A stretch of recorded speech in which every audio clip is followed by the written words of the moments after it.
Ok, let's go.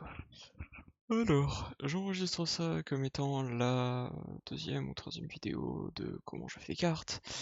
J'ai racheté récemment un stylo plume, comme vous pouvez le voir ici, qui m'a coûté une dizaine de balles et qui est cool, et qui est surtout ultra fin.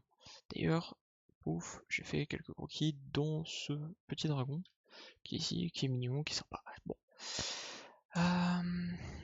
Alors, je fais pas cette vidéo en anglais parce que j'ai la flemme, il fait chaud. J'ai fait quelques nouvelles cartes, hein, ça fait un peu beaucoup, que nous allons pouvoir visiter, observer les unes après les autres, mais pour le moment, on va voir celle-ci. Donc, dans le processus que j'ai pour faire des cartes, comme d'habitude, d'abord je découpe le papier, je fais les lignes, je fais le fond coloré qui correspond à la carte, puis les textes, les symboles, ce genre de choses. Et à la toute fin, je commence à faire le dessin. Le dessin qui, ici, par exemple, pour la caméra de mon téléphone, si je me déplace dans le bon sens, voilà. Pour ce Vitacide, Pesti-Dragon, parce que c'est un dragon de peste, on peut voir les quelques tracés au crayon qui partent dans tous les sens. Car j'ai essayé de faire des volumes et forcément ça part dans tous les sens. Avec les quelques cornes, le souffle, un sort de globe qui sera sur le dessus, des cotes apparentes, plus de cotes apparentes. Bon, une sale bête. Une sale bête. Là, on a. Ah, si je zoome trop, il y a l'ombre. On a une blême décrypte. Alors, un blême, c'est un mort-vivant. C'est souvent représenté comme un zombie, voire un fantôme, suivant les récits.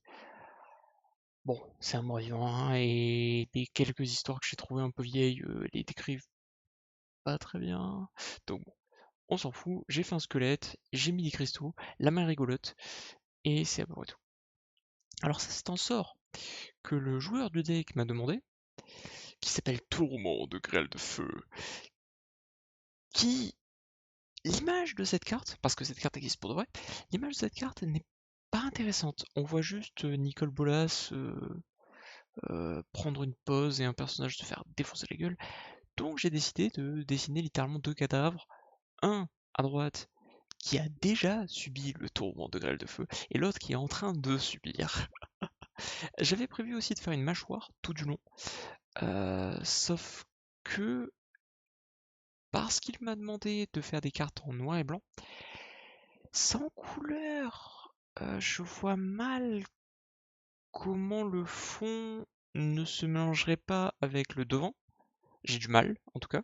Donc, ça a été rayé de ma prévision.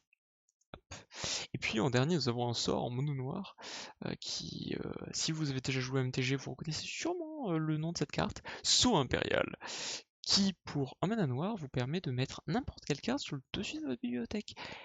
C'est extrêmement fort parce que ça vous permet littéralement au prochain tour ou à votre prochaine pioche de décider exactement ce que vous allez piocher. Bon, donc ça c'est les 4 cartes que j'ai déjà faites. On remarquera d'ailleurs que le noir de ces cartes, si je zoome, enfin zoom, si je rapproche les cartes de la caméra, on remarquera que le noir n'est pas le même. À gauche, c'est de l'encre de Chine, à droite, c'est du stylo bic. Pas la même chose. Donc, ça, c'était pour les cartes qui ont déjà été préparées.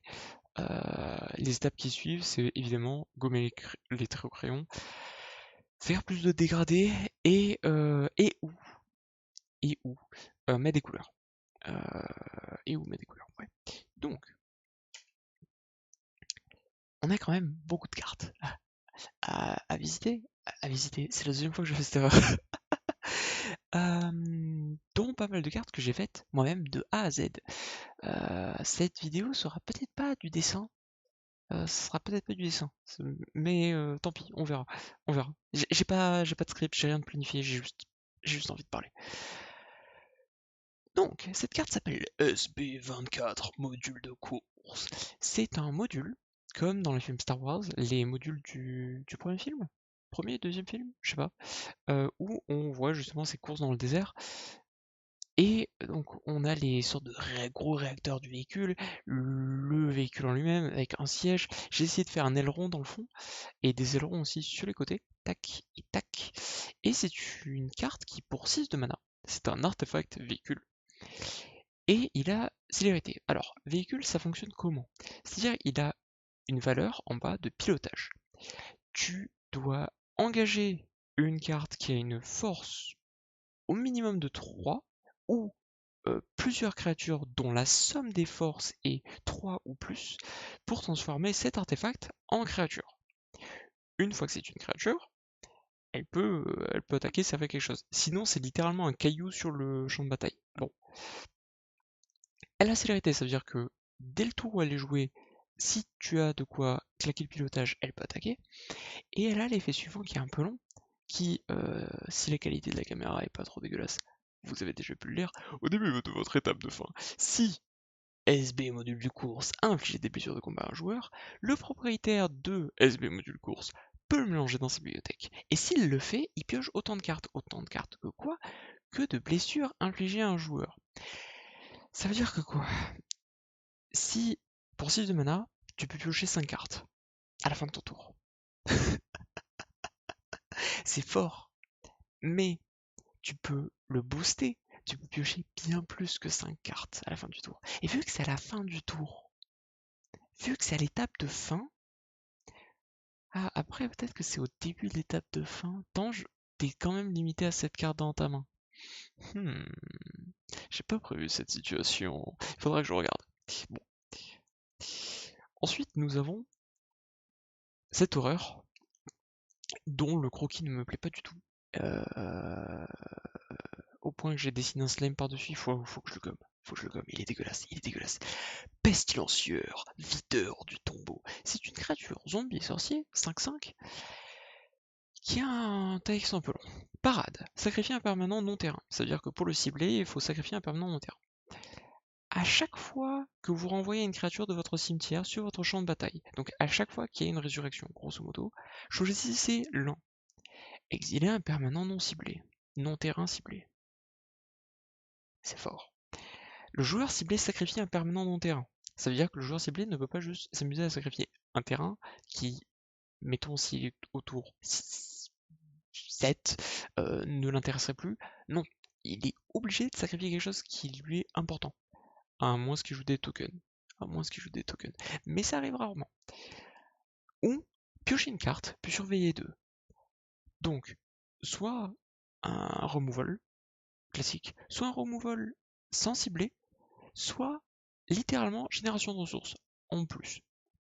Et il a une protection et il a un body qui est correct.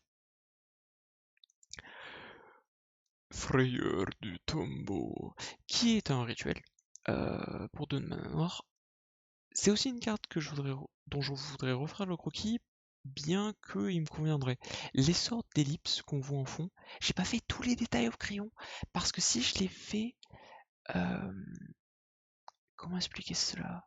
Si je fais trop de détails après en gommant, comme au milieu du corps là, ça fait des taches.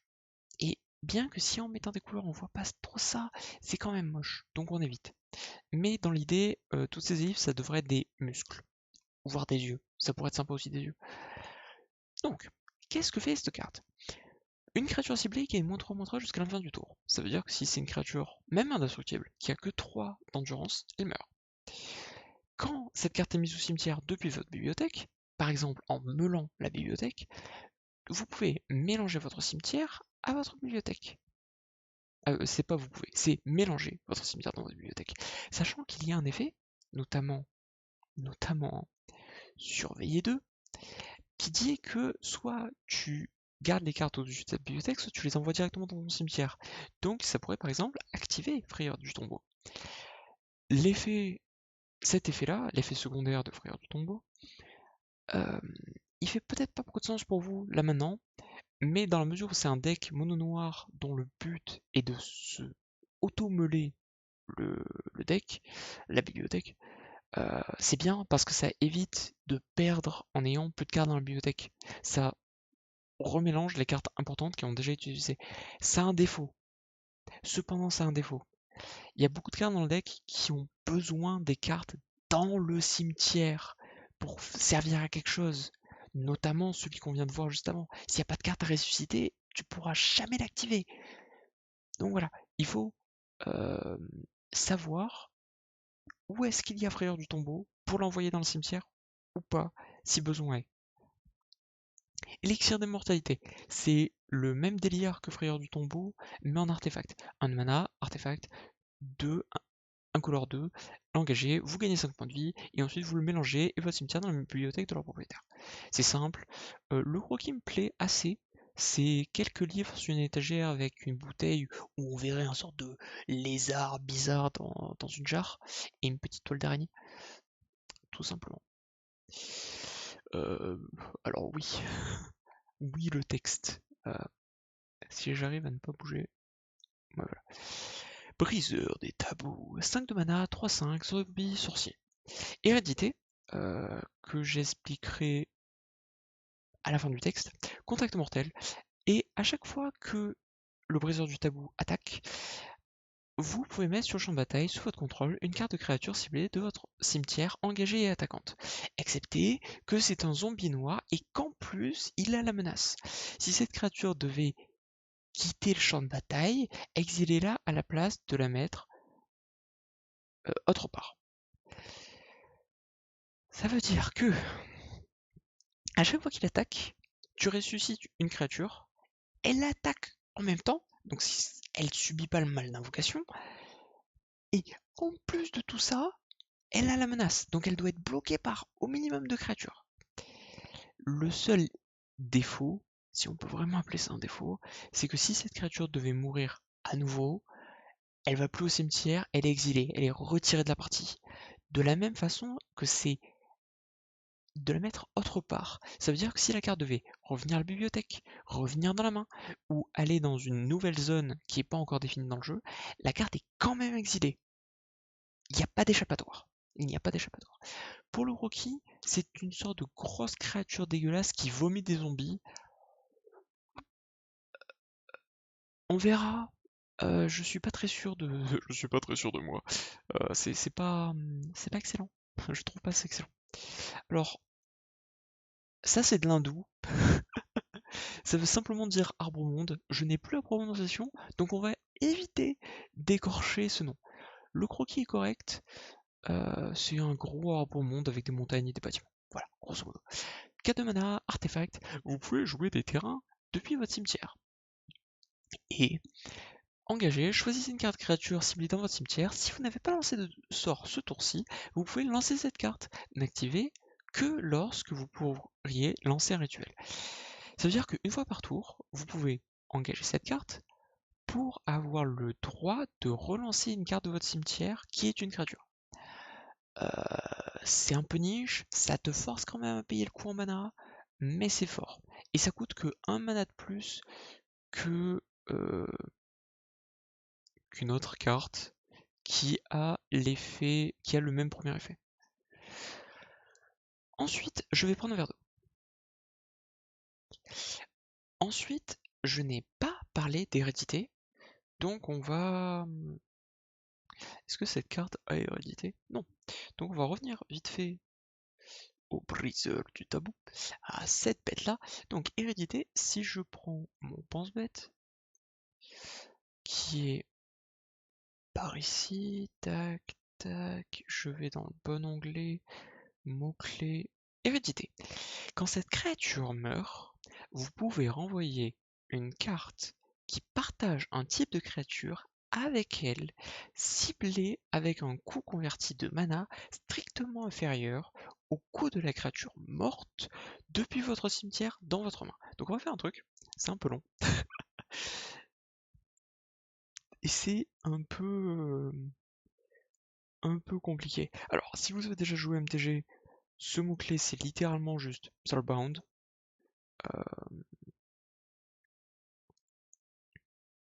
Alors, ok.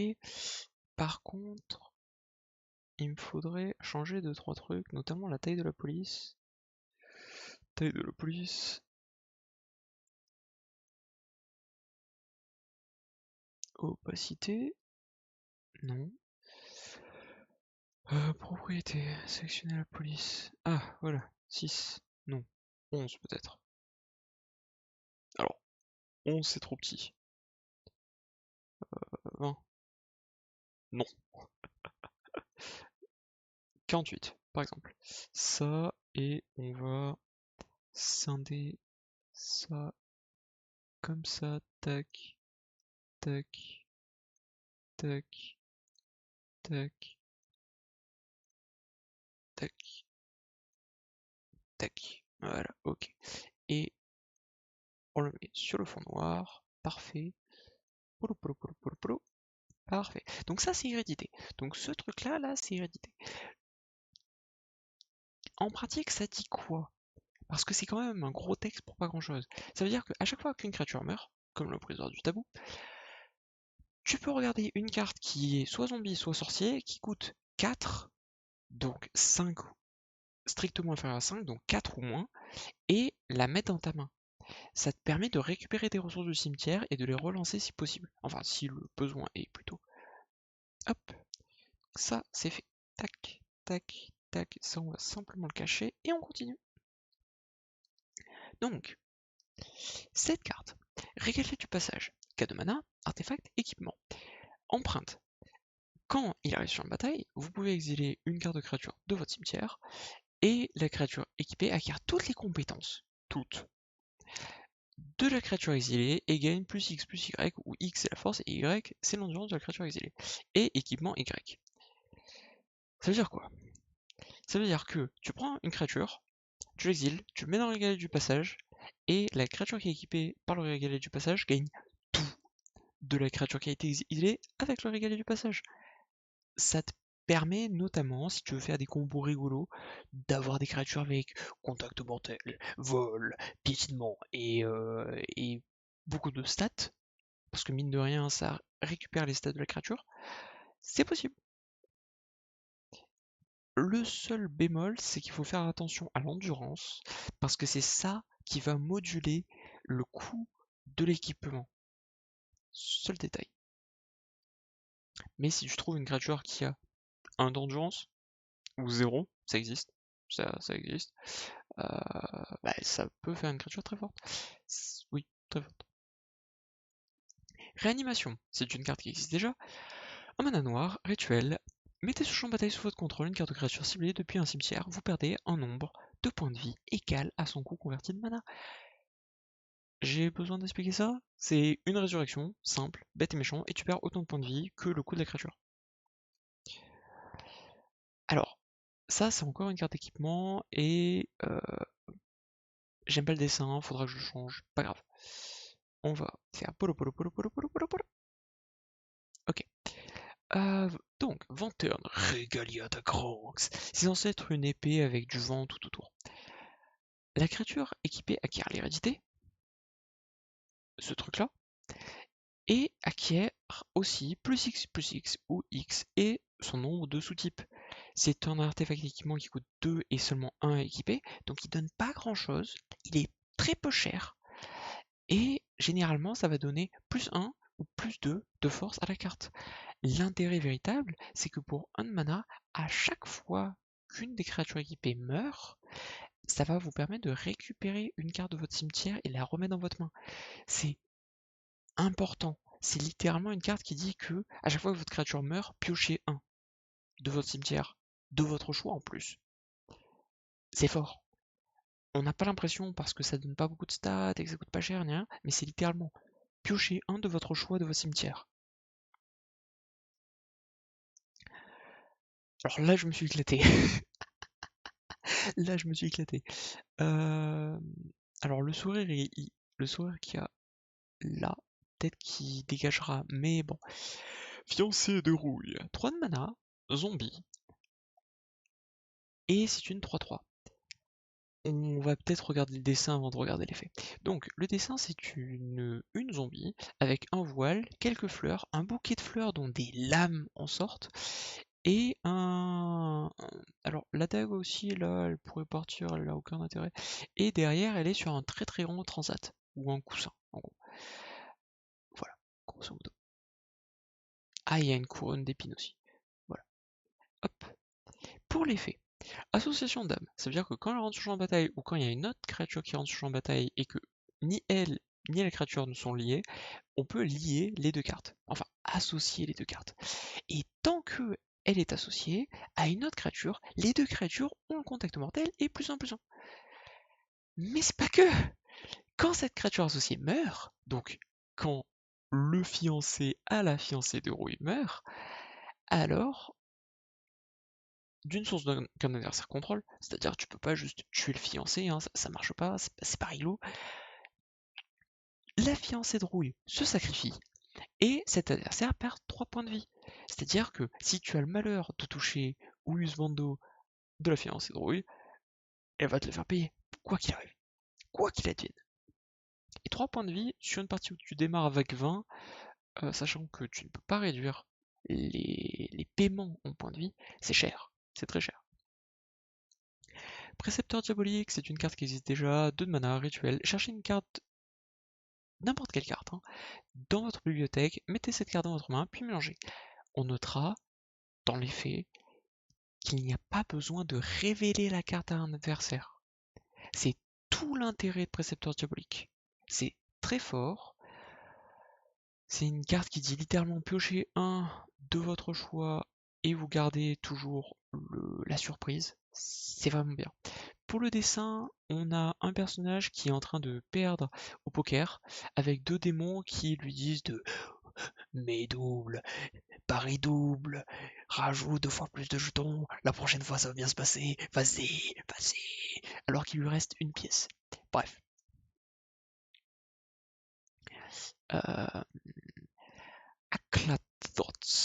Aklathoth, trahison des profondeurs. C'est une carte qui existe déjà dans un set assez récent.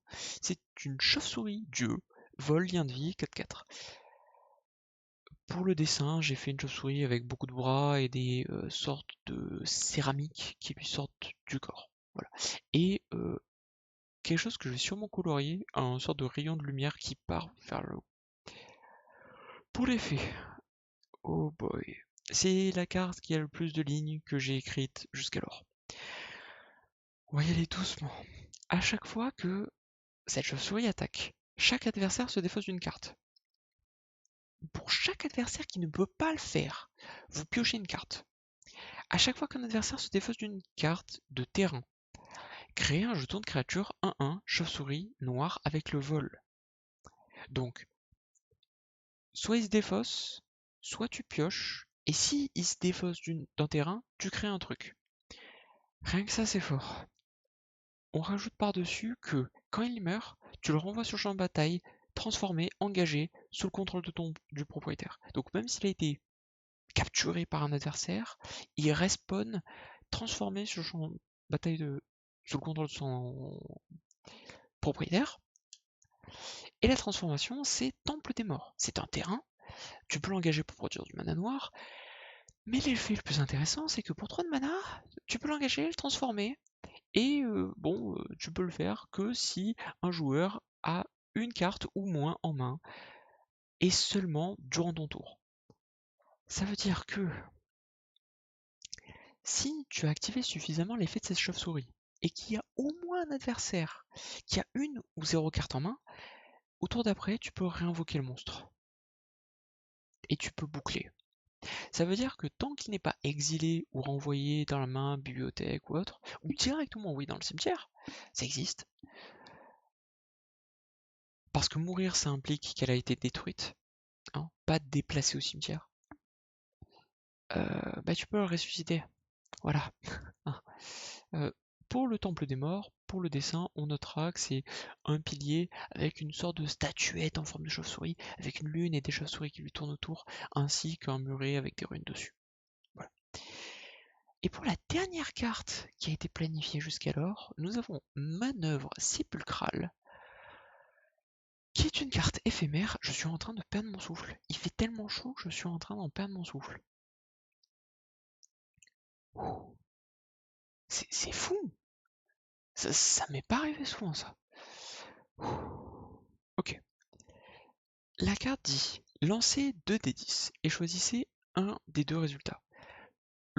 renvoyez sur le champ de bataille avec un nombre de marqueurs plus en plus égal à ce résultat sur elle une carte de créature depuis votre cimetière. Donc, le premier résultat. Et le deuxième résultat, ça force. Oula. Chaque adversaire à perdre X points de vie et vous gagnez X points de vie ou X étant l'autre résultat. Donc, c'est une carte qui te permet de 1. De ressusciter une créature avec beaucoup de marqueurs potentiellement, hein, et de 2. De pompier tes points de vie et de drainer l'adversaire. Avec un peu de chance, si l'adversaire mettons à 5 points de vie, cette carte tue. Ça tue. Bon, ça coûte 7 de mana, hein. C'est pas gratos non plus, mais ça tue. Et si en plus ça ne tuait pas, ça te soigne et ça ressuscite un monstre qui, s'il se passe pas trop de bêtises, tuera à son tour. D'ailleurs, on remarquera que, comparé à d'autres résurrections, ça n'influence pas la résurrection, ça le transforme pas, ça te coûte pas des points de vie en plus, c'est pas restreint sur un type de créature, ça exile pas la créature à la fin du tour, c'est juste une résurrection, flat, nickel. C'était la dernière carte que j'ai préparée, j'ai plus de souffle. J'ai fait des parties de Mechabellum où je parlais quand même plus souvent que ça, c'est pas grave. On va dire que c'est suffisant pour aujourd'hui et je vais tranquillement récupérer mon souffle. Et sur ce, alors j'aimerais juste faire un truc. Voilà. Et je vais refaire. Hop, hop, hop, hop, hop, hop, hop, hop. Ça fait quand même beaucoup de cartes et il me reste un peu beaucoup de travail, mais on avance. C'est un deck de 26 cartes qui a été encore une fois prévu et il y a déjà, je l'ai marqué quelque part, il y a déjà 9 cartes qui ont été finies sur les 26 quelques. Merci de m'avoir écouté jusqu'au bout. Il y a de très grandes chances que cette vidéo soit restreinte, donc il va y avoir 2 personnes qui vont l'écouter. Mais merci d'avoir écouté jusqu'au bout et à la prochaine. Bye!